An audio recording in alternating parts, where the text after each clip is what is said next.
Hello, this morning we're going to go over how I lace my pages into my custom-made leather journal. So what I'm going to do is show you how I lace the leather through the page holes and create a very customizable fit for whatever kind of paper I want to put into my journal. So let's hop on over and I will demonstrate.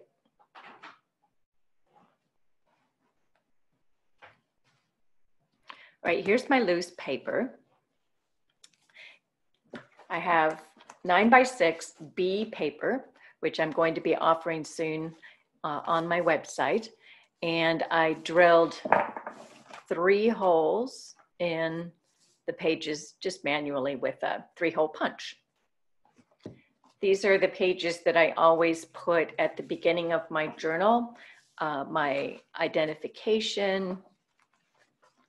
I have a pocket here that has supplies, things like waxed paper for doing resist. I have a viewfinder, grayscale, and some little plastic sheets for holding things. So going in there. So that will be laced in as well. And I always have my weather station symbols, the cloud chart that I created myself, and a moon phase chart as well. So my journal, as you saw from, hopefully you saw on my website, I have a section on how I made this and how it goes together. This is maybe 20 years old now. You can see it's got a wonderful patina, and it's got marks from the road and 4 continents it's been on with me. So it's a very simple system. I use, these are just shoelaces, and you can see the 3 holes drilled into the, stamped into through the leather. And then the laces come up on the inside like so. And I'm going to show how I just really simply add in my paper.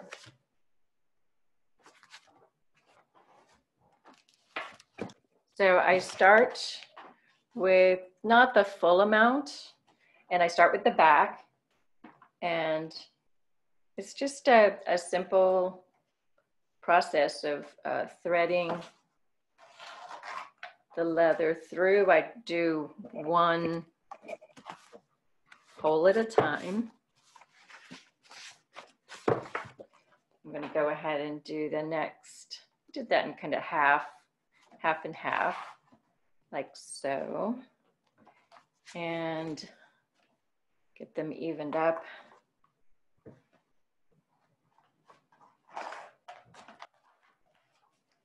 There. Now I'm going to put my front matter in. You can customize, put whatever kind of paper you want in your journal. You can mix and match. You can have heavier paper, lighter paper, fancy, deckled edge, toned paper. That's what I really like about this system, is I can make it customized to my own desires. All right, this is my kind of beat up pocket, but I like it. It's been with me all along. I keep having to repair it. It's just an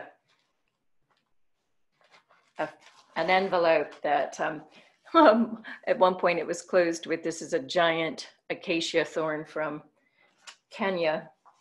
That's why we are very careful when we're driving around the bush, because we'll go right through a tire.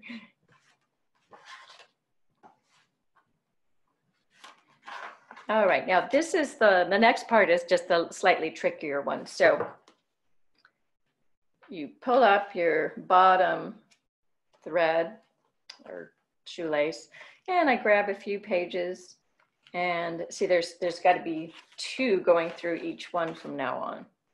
So I just pull up pages, thread, turn the page, pull it up, and now I can go all the way to the back. And pull that through the back, and then down through the hole in the back. I'm just reaching through and grabbing that now. And then the second one you pull up and do the same thing, making sure you don't accidentally skip pages. And then you'll have to do it all over again.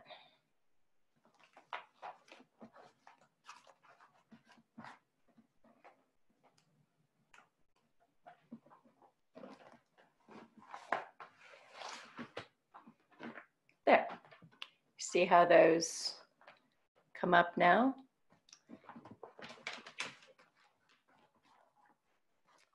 And you can see how that lays there. Now, however you tighten it will determine how close the pages lay and how easy they are to flip. So to tighten it, or to attach it and then adjust the tightening, I use 2 overhand knots. And it always takes me a few minutes to get this right. So there we go. Around and under. So that knot is going to be able to slide on the other side of the lace. And I'm going to do the same thing here. I'm going to go around and come back through. And then I slide it up and down. See how those are now adjustable? Until I get just the right.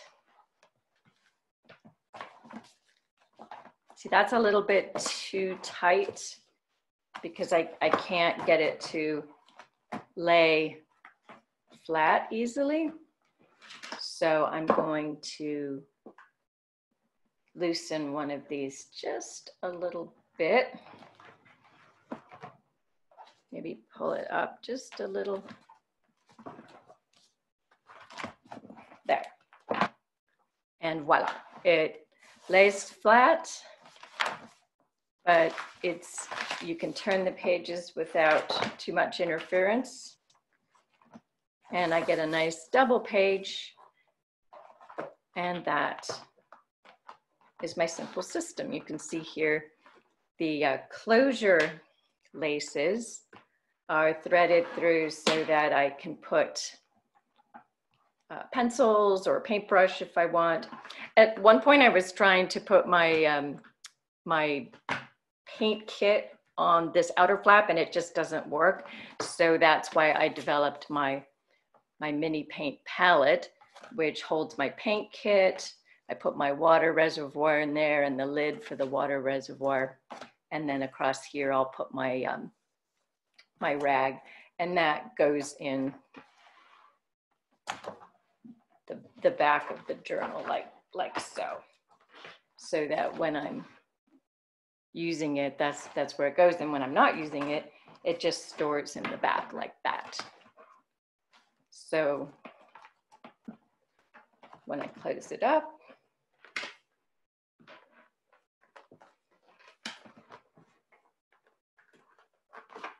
there we go. That's my custom leather journal.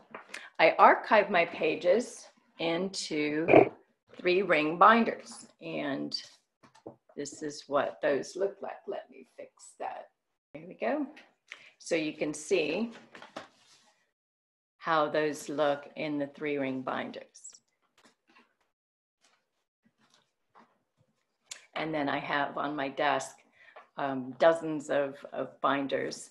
And this one I just created, and I will be putting a label on the spine that indicates the months and year that this spans.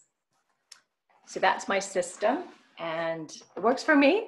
It's not for everybody, but it works really well for me because I like consistency. It's also inexpensive. I can use bee paper, which I think is really great for both ink and watercolor, and not have to buy an expensive journal every single time.